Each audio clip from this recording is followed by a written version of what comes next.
has arrived. I request you to please take the dais.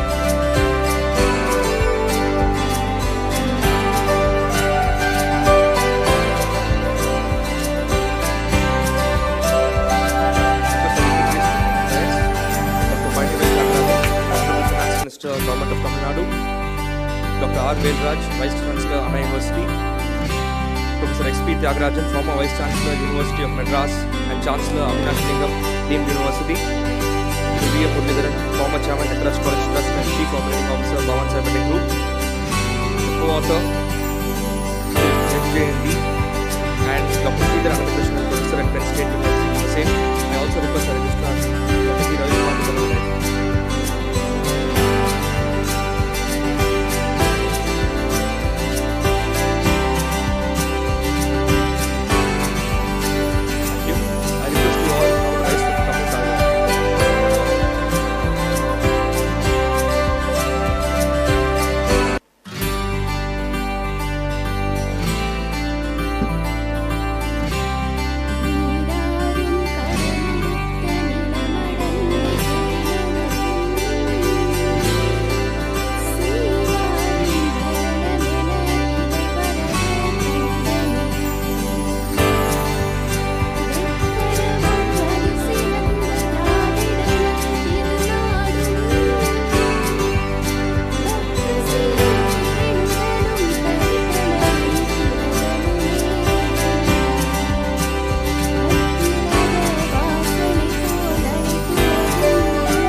our Honorable Finance and HRM Minister, and it's truly an honor that Dr. PTR is here, and I think it's such an apt person to be here to deliver the keynote address, and Dr. Anandakrishnan would be happy with the choice of the chief guest, I'm sure. I now invite the Honorable Finance Minister of Tamil Nadu, Dr. PTR Tyagarajan, to deliver the keynote address. The members of Professor Anandakrishna's family, starting with Mrs. Anandakrishnan. Vice Chancellor of Anna University, Dr. Velraj, very distinguished educationalist, former Vice Chancellor, Madras University, Professor S.P. Tyagarajan, my friend, former chairman of the Ethraj College Trust, through V.M. Muralidharan, the Registrar of Anna University, many distinguished guests, friends. Good evening, and thank you very much for the opportunity to be here and speak today on this wonderful occasion, on the 94th birthday of Professor Anandakrishnan. You know, as a politician, we get invited, or I get invited to speak at many events. Of course, some we do as service to the people, some we do because of professional interest, some we do because it's close to our heart. In this case, there's probably the last reason which is prevalent. As has been pointed out by other people today, at the core of the Dravidian movement is this notion of self-respect, equality, social justice, self-determination, self-governance, that human beings, all of us, should be on the same plane and should have the same access. In my case, my great-granduncle was one of the founders of the South Indian Liberal Federation, served as its vice president. My grandfather served as a member, minister, chief minister, president. My father served in the DMK, and now I'm here. For all of us, it has always been a choice about those values and those goals. By God's grace, we were relatively economically self-sufficient. All of us were well-educated. We had other opportunities in life. But for the sake of that vision of an egalitarian and inclusive society, we came back in respective paths to do what we could. But all of us focused on one thing: education. Education is the key to providing social mobility, it's the key to increasing average productivity, it's the key to ensuring inclusion of all segments of the community in the fruits of development. As many have talked here today, there is an inherent conflict when you're trying to achieve your goal like universal education.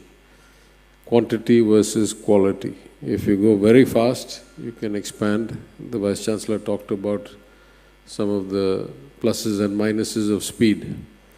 If you go very fast, you can expand the quantity, but you'll not be able to manage the quality. In the case of Tamil Nadu, for good or bad, we are at a situation where quantitatively we are, as somebody pointed out today, twice the national average in terms of gross enrollment in higher education, more than most developed countries, advanced countries. And I think the number 2 state may be in the 30s, maybe like 15 points behind us. So at some level we have succeeded greatly in quantity. In quality, not so much. Again, as the Vice Chancellor pointed out, and I pointed out here when I was at this same hall for some other function, when I graduated from the Regional Engineering College, then Regional Engineering College Trichy in 1987, the state of Tamil Nadu produced about 3,000, 4,000 engineers. Today it's something like 1.5 lakh. Surely we have not been able to maintain the average quality. But at some level, we're always trying to find the balance. As again, Mr. Muralidharan mentioned, the CM has taken it as his pet project to focus on non-mudalvan, to bring a professionalism, a work ethic, kind of persistence into the approach to working and the approach to productivity Then, of course, the state doing its own part in terms of better data collection, better career guidance, better advice, not just to the students, but to their parents also, because we have scaled up education so fast that something like 70% of all college entering students are first-generation students, meaning their parents didn't go to college. So there's nobody to advise them. What should you do? What are the career options? How will you progress, etc. We understood those things. We've been talking about them, at least to my knowledge, for 5 years. As an opposition member, I brought it up in my maiden speech in the Assembly in 2016. Now the CM has greatly focused on that and taken it as his pet project. We'll do something there. But the great thing about the professor's work, as again many people mentioned here, was that he touched both aspects of it. He was the one who helped with ensuring access and social justice through a single window, through the elimination of the entrance exam. Entrance exams that crystallize and perpetuate inequity between well-off and not so well-off people. So documented, proved, and sustained court challenges and other barriers or crossed other barriers and implemented successfully the removal of entrance exams. On the other hand, at institutions like Anna University, at institutions like IIT Kanpur, ensured that the highest quality was maintained, and we produced engineers of brilliance, among other things. We always have this question, how do you evaluate an institution? And there's no easy answer, but my rule of thumb now, after my experiences in life, if you're talking about an institution that is perceived as an elite institution, like Anna University or a special school or IIT, then the benchmark is, what is the lowest scoring or least employable person coming out of it? What do they do? That tells you whether the institution is really being inclusive, accessible to all, and serving its purpose, because most governments invest heavily in such institutions of excellence. If, on the other hand, you're looking at a government school, let's say in a poor neighborhood, then to me the benchmark is, what is the best case outcome? Was there at least one student here who was able to make a huge career, be an entrepreneur, end up in the IAS, etc.? It means that there is enough in the system that at least the right talent can be encouraged and brought out and progressed. Of course, as a state, we are worried about the weighted average outcome. That's what the people elect us to do. We are not just worried about elite institutions, not just about corporation schools in poor districts, though those are, overweight in our attention. But we want the total output.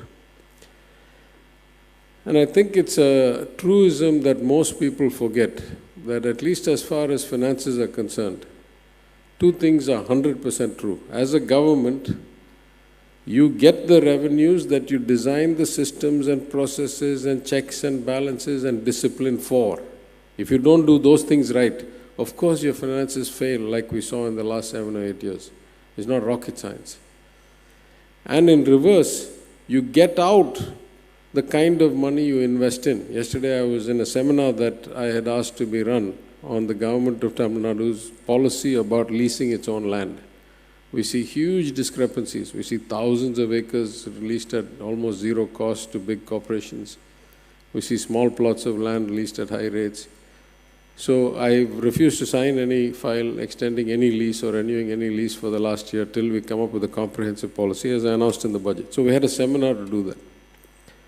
And in that seminar, it became very clear that we didn't have a consistent kind of approach on what is it that the state considers subsidizable.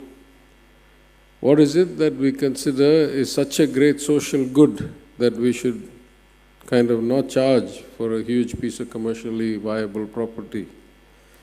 And what is it that we want to raise the revenues and give it to the people or use it to fund corporation schools in poor neighborhoods?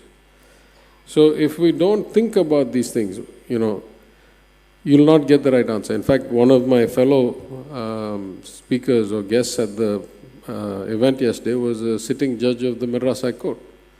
And I pointed out that as a percentage of our GDP or of our budget, we invest very little into the judicial system, and we pay the consequence for that every day.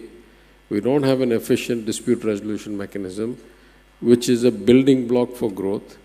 And therefore, we see cases linger for 10 years, 20 years. We have all these backlogs. And when you go to the High Court, it's like watching kind of rapid dating. You know, one High Court judge will hear like 20 cases in the course of 5 minutes or 15 minutes. So it has become a broken down system from a lack of resources. And then right after me, the Honorable Judge spoke, and he cited some statistics about how many judges are there, what is the caseload per judge, and how we cannot expect anything better. So there are some profound issues as a society we need to look into.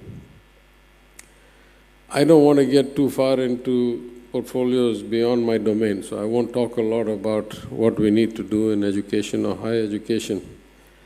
The author, the Vice-Chancellor have already spoken extensively of the many ideas and many questions raised in this important book. I will say that it definitely enlightens the debate, and as the Chief Minister yesterday said, and I'll add today, we are at the place where we can use a lot of these inputs when we work through what is much needed reform and improvement in our educational system. I will just say that since this is the birthday of the professor, it is not just about the book, but it's also an opportunity to pay respects and to celebrate his life. I am very grateful, therefore, that I had the privilege of attending both the release function yesterday and to come here and speak for a few minutes and record my respect and regards. I only met him personally a few times, mostly because I lived overseas for 30 years. But every time I met him, I was always impressed both by his demeanor and his erudition.